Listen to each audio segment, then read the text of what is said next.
Kababayan, update tayo sa lagay ng panahon dito po kay Bagyong Pipito na inaasahan pong maglalandfall sa malaking bahagi po ng Bicol Region ngayong gabi o sa madaling araw. Lalong-lalo na po at unang tatamaan ang ilang bahagi po ng Catanduanes. So bago natin alamin ang kanyang pinaka-latest track, intensity, mga lokasyon at yung mga lugar na posibleng maapektuhan dahil ngayon po ay nag-intensify na siya into Super Typhoon category at meron na po tayo nakataas na warning signal number 4 at number 5. Pero take note, once na maglandfall po ito sa loob ng ating Philippine landmass, hihina din ito mga kaibigan at agad-agad din pong ibababa ang warning signal number 5 sa pinakamababang warning. But before that kaibigan, bago tayo magsimula, huwag niyo munang kalimutan na isubscribe ang ating channel at pahit ng notification bell para sa susunod po natin na update ay ma-update ko kayo at mabilisang ma-notify sa lagay ng ating panahon. So mga kaibigan, ito pong si Typhoon Pipito or Super Typhoon Pipito mga kaibigan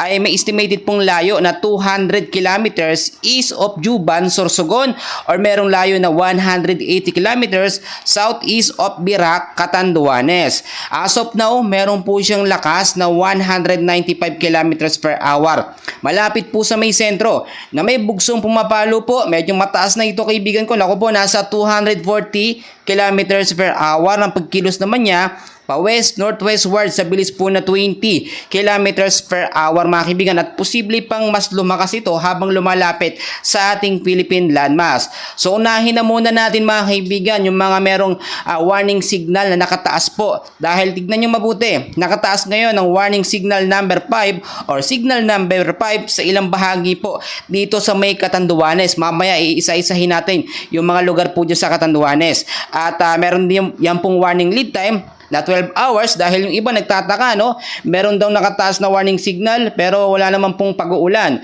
Tulad ng aking sinasabi, hindi yan ura-urada. Kapag itinaas mga kaibigan yung warning signal ay meron agad, meron yung warning lead time or duration. So signal number 5 meron duration po na 12 hours, merong lakas ng hangin na 185 kilometers per hour, pataas po yan. So mag-ingat mga kaibigan at nakita naman natin yung ilang bahagi niya sa Catanduanes naging mistulang ghost town no. Yung mga tao talagang sumunod sila sa payo po ng lokal na pamahalaan na wag lumabas ng bahay no. Simula po ngayong hapon hanggang sa gabi dahil inaasahan ngayong gabi po no, estimated po sa mga nagtatanong ng oras, alas 8 hanggang alas 9 ng gabi. Pataas na po yan onwards na posibleng maglandfall sa area ng Catanduanes po etong si Super Typhoon Pipito. At ang signal number 4 naman natin no, ay nakataas po sa ilang bahagi po ng northeastern portion ng Camarines Norte. Yung mga lugar po na yan, alamin natin mga kaibigan.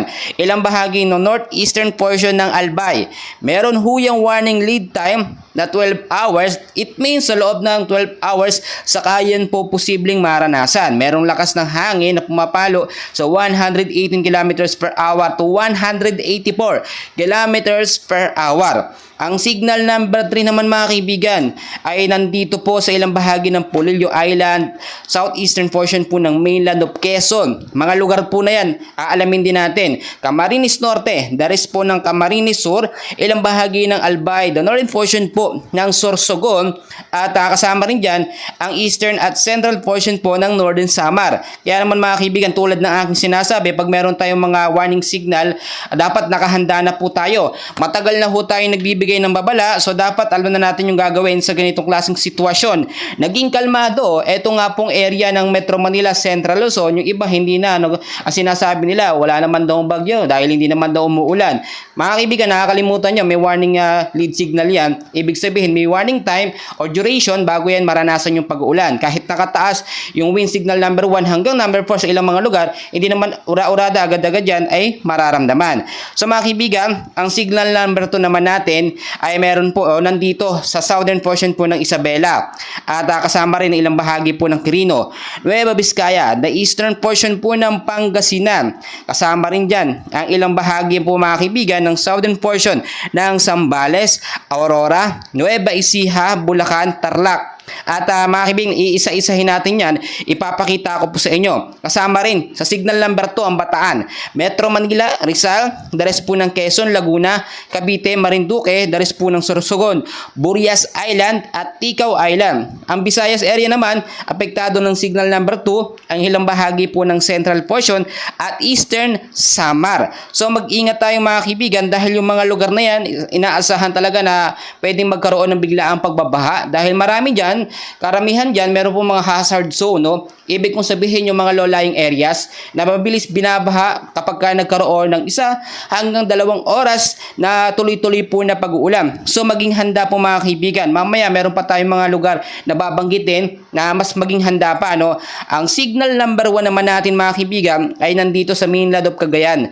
The rest ng Isabela, Apayao, Kalinga, Abra, Mountain Province, Ifugao, Benguet, Ilocos Norte, Ilocos Sur, La Union, the rest po ng Pangasinan, the rest ng Zambales, Batangas, ilang bahagi ng northern portion ng Occidental Mindoro.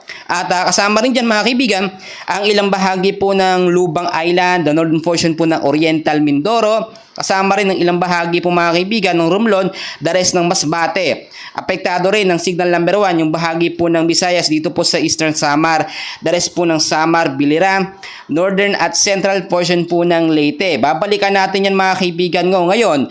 Alamin muna natin yung pinaka-track, no, nito nga pong si Super Typhoon Pipito mga kaibigan dahil syempre, no, yung pagkilos niya kinakailangan natin alamin kung saan siya patungo. Ito yung pinaka-latest na track niya mga kaibigan na kung saan makikita po natin, no, ay mamayang gabi at inaasahan hanggang sa madaling araw, maglalandfall na po ito sa area po ng Catanduanes. Bicol region ho yun. At kung titignan nyo yung pinakasentro, pinakamata niya, halos dumikit na po. Kaya naman, yung malalapit po dyan sa area na yan, asahan natin na maapektuhan. Especially yung trap or extension po ng kanyang hangin. Ngayon, kailan nga ba lalabas ng Philippine Area of Responsibility? Doon na tayo kagad dumiretso kung kailan lalabas ng PAR. Ito nga pong si Super Typhoon Pipito. Inaasahan na lalabas pa yan ng ating Philippine Area of Responsibility sa November 18, sa ganap na alas 11 ng umaga, nasa boundary na siya ng PAR natin at pagdating naman po ng alas 11 ng gabi ng November 18, nakalabas na ito ng Philippine Area of Responsibility at mas humina na mga kaibigan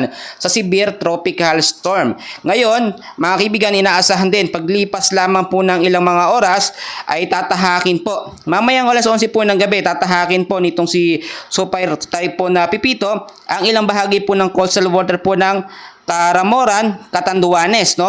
At mas lumakas po siya sa 205 kilometers per hour, isa pong super typhoon category, pa west-northwest ang kilos sa bilis po na 20 kilometers per hour. Pagdating naman po ng November 17 sa ganap po na alas 11 ng umaga ay dito naman siya, no, sa may coastal water po ng Burdeos, Quezon at medyo humina naman siya ng konti sa 185 kilometers per hour pero isa pa rin ganap na super typhoon category pa west-northwest ang kilos sa bilis po na 20 kilometers per hour. So mga kaibigan ko, ngayon po, no, tignan naman natin yung mga malalapit na lugar dito nga po sa paglalandfallan nito pong si Bagyong Pipito. Dahil hindi lamang po Bicol Region at Catanduanes ang maapektuhan. Tulad ng aking sinabi, malapit din po dito sa landfall area niya.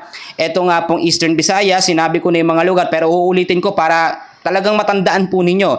Ang Calabarzon na region ay apektado rin. Metro Manila, uulitin natin yan. Central Luzon at ilang bahagi po ng Northern Luzon. Pag sinabi ho natin mga kaibigan ko, no, na kunyari Metro Manila, marami pong mga lugar yan na dapat nating nalalaman. Unahin na muna natin mga kaibigan ko, ito pong Calabarzon. Sa Calabarzon, nakapaloob dyan yung lugar ng Cavite, Laguna, Batangas, Rizal at Quezon. Meron tayong mga warning signal sa mga lugar na yan na aking binanggit. So maghanda na lamang tayo para sa mga nakakalimot at nakalimutan yung area. Bicol Region, tulad ng aking sinabi, ito yung mga apektado. Bukod sa Catanduanes, damay rin po sa tatamaan, etong Albay, Camarines Norte, at Camarines Sur, Masbate at Sorsogon. Meron din tayong mga warning signal sa mga lugar na yan. Dito naman ho tayo mga kaibigan sa North Luzon. Medyo maaapektuhan ng North Luzon pero as of now, nasa signal number 2 category pa lamang. Pero mag-ingat po ang Ilocos Region, ang Cagayan Valley, ang Central Luzon mga kaibigan, Cordillera Administrative Region. So pag sinabi natin mga kaibigan, Ilocos Region, kasama dyan ang Ilocos Norte, Ilocos Sur, La Union, Pangasinan, Pag sinabi naman natin Cagayan Valley Region, kasama ang Batanes, Cagayan, Isabela, Nueva Vizcaya at Quirino. Pag sinabi naman natin Central Luzon, medyo malawak din yan. Aurora, Bataan, Bulacan, Nueva Ecija, Pampanga, Tarlac at Zambales. Sa mga kaibigan, balikan muna natin itong Bulacan area. No? Marami kasi nagsasabi saan daw sa Bulacan. So yung boundary po ng Caloocan, yung San Jose del Monte, Bulacan, yan po yung maapektuhan din. Pero may mga area din sa Bulacan na apektado tulad ng Santa Maria. Yung mga lugar ho na yan ay medyo prone sa pagbabaha. Yung Santa Maria medyo mababa. Yung San Jose del Monte, Bulacan medyo mataas ito. Hindi naman ito masyadong binabaha. Pero landslide prone area, yung mga area dyan sa Bulacan na medyo matataas. Alam natin mga kaibigan, kaya mag-ingat po tayo. Tulad ng aking sinasabing mga kaibigan, kapag meron tayong ganitong klaseng bagyo o malakas na bagyo, lagi-lagi ko po sinasabi at pinapaalala, lagi tayong maging informed sa lagay po ng panahon. Lagi tayong makipag-communicate o alamin natin yung mga forecast, lalo na po dito sa ating channel. Lagi po ako naglalabas ng update at iniisa-isa natin yung mga lugar, no, para yung ating mga kababayan na hindi din alam yung mga lugar kung saan po sila nasasakop, iniisa-isa po natin yan. Ginagawa po natin yung best natin. Pangatlo, mag-imbak po tayo ng pagkain na tatagal po ng 2 hanggang 3 araw. Yung ano lang po yung kaya natin. Sabihin na natin bigas 1 kilo, sardinas, mga noodles, no, yung mabilis po lutuin para hindi na po tayo lalabas ng ating mga kabahayan sa ganito pong klaseng sitwasyon. At yung isa pang paalala ko, lagi po natin i-safety yung mga gamit natin, especially yung mga papeles. Pag nabasa ho yan, napakahirap na ho niyang kumuha mga kaibigan. I-safety sa mataas na lugar na hindi po inaabot ng pagbabaha. At isa pa mga kaibigan na paalala ay magkaroon tayo ng communication plan, plano sa dapat gawin sa ganitong klaseng sitwasyon. At yung panghuli, manatili sa ating mga kabahayan para safe tayo sa anumang banta nito nga pong si Bagyong Pipito. Marami din nagtatanong, meron daw bang kasunod na panibagong bagyo? Etong si Bagyong Pipito, Super Typhoon Pipito. Well, siguro natutuwa yung iba, no, na talagang sunod-sunod ng mga bagyo. Yung iba kasing hindi apektado, especially yung bandang Mindanao area, trap or extension ng hangin. Pero hindi ko naman sinasabi na hindi umuulan dyan, no? At yung area po dyan, medyo naapektuhan sila. Natitrigger kasi ito pong si Super Typhoon Pipito, itong localized thunderstorm, trap extension ng hangin, itong si Pipito, ang nakaka-epekto naman dyan sa area ng Mindanao. Wala pong kasunod na panibagong bagyo ay na rin sa ating pinaka-latest forecast. Pero hindi naman natin inaalis yung mga posibilidad na pwedeng di makita. Pero as of now, clear po, wala tayong kasunod na bagyo na minomonitor.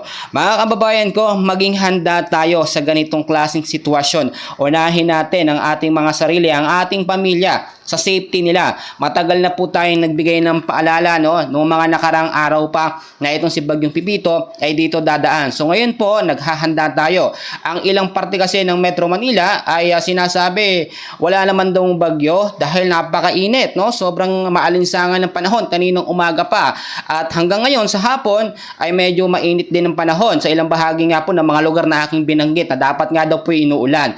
Lagi kong pinapaalala, maging open-minded tayo na meron tayong tinatawag na warning lead time or duration po mga kaibigan. Hindi agad-agad mararanasan. So tignan natin gabi, no? Ngayon sinasabi ko alas 8, alas 9 hanggang alas 10 ng gabi, dyan nyo po mararamdaman, no, yung mga lugar na may nakataas na warning signal. So mag-ingat tayo at manatiling ligtas. Magandang araw po.